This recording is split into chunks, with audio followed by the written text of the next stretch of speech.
is Laura, and this is Kyle, and it's another episode of He Said, She Said. Laura, happy October. I know. I can't believe it's October. I'm sure the leaves are turning quite nice up in Connecticut right now. Yeah, this is my totally my favorite weather. So it's beautiful and brisk and just starting here to change. Up north a little bit more. I think they're farther ahead, but we're getting there. Yeah, south we're still in the throes of summer for the most part. We're going to continue talking about a subject that we hit upon some time back, and we're talking about finances and remarriage, right? So it's a pretty dicey subject. We used mine and the Queen story to kind of frame it out, and just to kind of recap what we talked about. I think the approach that her and I have taken, and knowing now that we've been together for almost 6 years and we're not going to be getting married until next May and bringing all of our households together, was to really begin to open up some transparency between, not only understanding what being a spender and a saver means to each of us, but then really understanding how that's played out in our lives. So we had used one of many software programs called Mint, where we kind of had lumped in all of our finances together, and then we both had visibility and accountability to it. And really that's kind of where we ended off. So, to kind of pick up from that, Laura, I think that the thing that we are now, and I wouldn't say struggling is the right word, but getting used to it, is the accountability part, right? So, the Queen and I have both been divorced for a decade, okay? So for the last 10 years, we have really been accountable to no one for where we spend, what we do, things we buy. And now that we've kind of lumped all of this in together, and and I can see what she puts on her card, and she can see what I put on mine, and how much my utilities are, and how much I do this and that and so forth. It's like putting yourself into a new skin. I think that we've been delicate about it. Certainly we're not, calling each other out saying, why did you spend this here and what are you doing and so forth. But we're really at the stage now where we're kind of getting used to someone paying attention. I'm starting to sweat just listening to you. This is a great conversation for us to be having, because we're in similar yet very different situations. So, we've been divorced similar. I've been divorced similar amount of time to you, about a decade to both of you. And I'm in a relationship also coming up on 7 years next month. And while we aren't doing a traditional wedding towards the legalization of our relationship, we are also in a countdown towards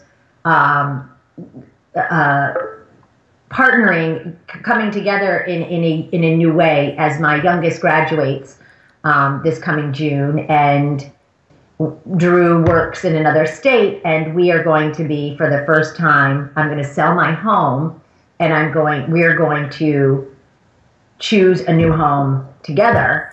And it's frankly completely frightening for me for many of the. It is having nothing to do with my love and commitment to him. It's exactly what you just said, and you articulated it really well, which is, for 10 years, good or bad, I've been the master, diva of my own destiny and my own choices. And,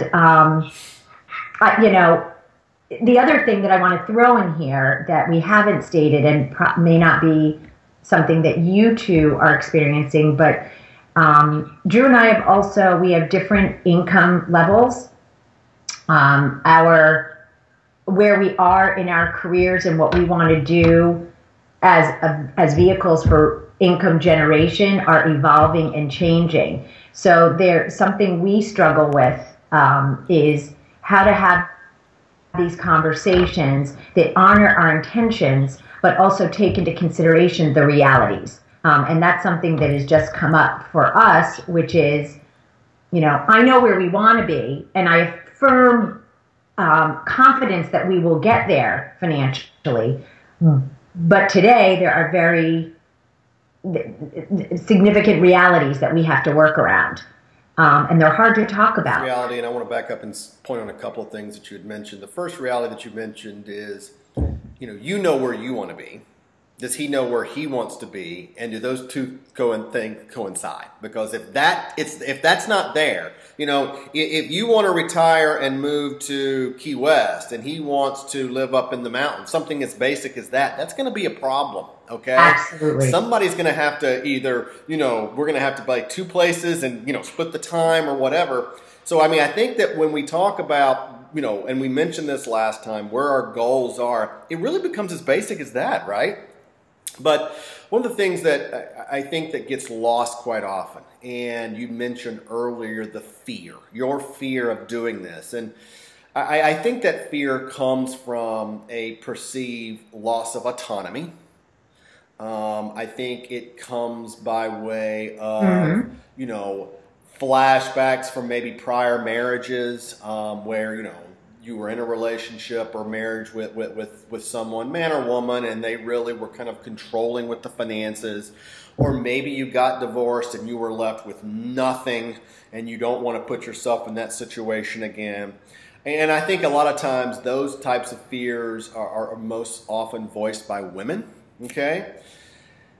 But I think that both men and women have to understand anytime you talk about remarriage, there are always going to be fears, and those fears are going to be different. For example, I can tell you right now that men don't want to choose to get remarried because they don't want to lose. They don't want to take the financial loss that they did before. All right? Women may not want to get remarried because they don't want to ever be in a situation of being financially destitute, if you will, after a divorce. So there's all of those fears there. And if that couple hasn't individually come to terms with those and worked their way through those, if you carry those into that new marriage with you, kind of with the idea, well, we'll just work them out as we go along, that is a recipe for disaster, because it's only going to get more challenging when you get married, because the butterflies have all flown away, and now you get down to the real deal, and people have problems with that. So I think that, for myself, I've got to understand as well as the queen that, yes, I know that she has fears about a loss of autonomy, and I know also she has to understand that I have fears too. I mean, like many men that got divorced, it was a financial hit for me once that happened, and it's taken me quite a long time to get back to where I was then. So, but you've got to understand what's most important, right? And you can't go into a new marriage, Laura, with kind of a regulator on it. A financial regulator, meaning that, well, I'm going to be all in on this marriage, but when it comes to finances, I'm going to hold back a little bit. You can't do that, because that will ultimately become a pain point for that relationship 3-5 years down the road. And if you're going into a marriage like that, just know now that, what you're holding back is going to end up being on the front page of your marriage in the future. And you're going to have to deal with it. You either deal with it now, when you've got the margin to do so, emotionally, relationally, or you wait until you're 5 years into the marriage and then things get difficult. I could not agree more. And it's in how to do that. So I'll use a practical example. So, I wasn't left destitute, but I was left after my marriage having to take care of myself financially. A complicated situation, but my kids were well taken care of by our divorce settlement. I was the flip side of that was I was responsible for building and taking care of myself and my future, which I've done. So I am in a place where still I will, once I sell my home, be in a place of having some assets to figure out my future and my retirement, which is of concern to me, obviously. I think everyone is slightly concerned about their retirement years today. Drew is twice divorced and took a hit twice. Yeah. And so his rebuilding is, now that his kids have just become independent young adults, he's starting now to really rebuild. Sure. So how do you now, knowing that our visions, thank goodness we've gotten through what you talked about, which was our visions of what our futures are and what we want. we're like, yeah, we have long scrolls of all the things we want to do and the way we want our life to be. But it's tricky business. And I'll admit, and he knows this, that protecting my resources and not putting them in a situation, it's not that I don't want to play full out in our relationship, but that is also my future. And I've worked for 10 years to have something that I can at least build on as a beginning foundation for my future. And I have mixed feelings about how we together are going to equalize that in going forward so that we can both feel good about relying on something we've created for ourselves as a couple. I want to kind of unpack what you'd shared for a moment there. So, when I look at the future of me and the Queen, okay? When I look at the future 5-10 years down the road, it's not a me-her thing. It's not, I know that's for my future, because you'd made a mention earlier that, you've got assets for your future. I don't look at it like that, Laura. When I look at 5-10-15 years down the road, it's us, okay, completely. Now, there's certainly things that I would like to do. There's certain things that she would like to do. But I think that for us anyway, we are willing to sacrifice what we want potentially from an individual perspective for what we want as a couple perspective. For example, I want to teach once I retire from corporate America.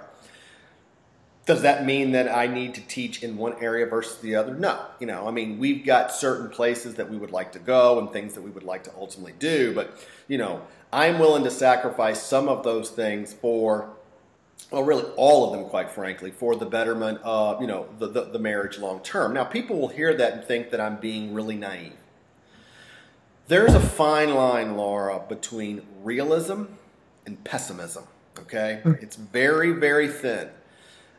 Certainly, at 44 years old and have gone through a divorce and have experienced what I've experienced, there's always a level of realism there that I have to say, well, what if something should happen? What if we didn't work out, right? I think that realism should always help shade our thinking. And what I mean by that is, we can't go through life with rose-colored glasses, all right, when everything is just going to be peachy and hunky-dory and life's going to be wonderful. And so I think that we always have to prepare for our future with that what-if kind of always out there. But I don't think that I should make every decision that I have about my future and about how that I'm going to handle myself financially. It should not all be filtered through that. Well, we could get divorced tomorrow, so I'm going to make sure that all of our accounts stay separate, or I'm going to make sure that I do this way, and then he can do that. I'm going to prepare. We're going to move forward together. But as far as I'm concerned, I'm going to prepare for what I want to do just in case. See, you can't do that. I feel that. That is a losing proposition, because once again, that is someone there, Laura, who's not all in. I agree with you. And I agree with you, because I look at my future as we as well. I don't look at it as, I don't even think about a point at which we might not be together. I actually think more about things like one of us should get ill. Sure. One of us should, the kinds of things that have the potential to financially ruin, our future. I think about our 4 kids and the way that we look at what we want to do with and how we want to be a financial part of our children's futures, which I think is a big conversation. We can definitely talk about that. That's an interesting, because Drew and I come from very different backgrounds and different philosophies on how we see ourselves integrating in our children's adult lives financially. That's next time. Yeah, that'll be our next conversation, because that's interesting. But I also, what I'm struggling with when I'm listening to you is my complete all-inness with my relationship, and still my desire. At this current moment, I have far more coming in financially coming into this relationship than Drew does. That's the reality. Okay. That's not the way I believe it will be. And he is fully intentional about and working. He started a new career 2 years ago. And so we have the same view of how we want to be with each other. You know, I have full, confidence that we're going to get to where we want to be, and he's going to get to where he wants to be. But I still feel, and this is the truth, that I need to be in some ways protective of some of what I consider, for lack of any other word, a small nest egg, whether it's for me or for us. It doesn't make a difference. It needs to be protected because it really is all that we have. And so as we begin to build our future, I want to kind of hold that off to the side for us, whatever happens. Then I think that you have to approach it from the standpoint of, I think that decision needs to be made together.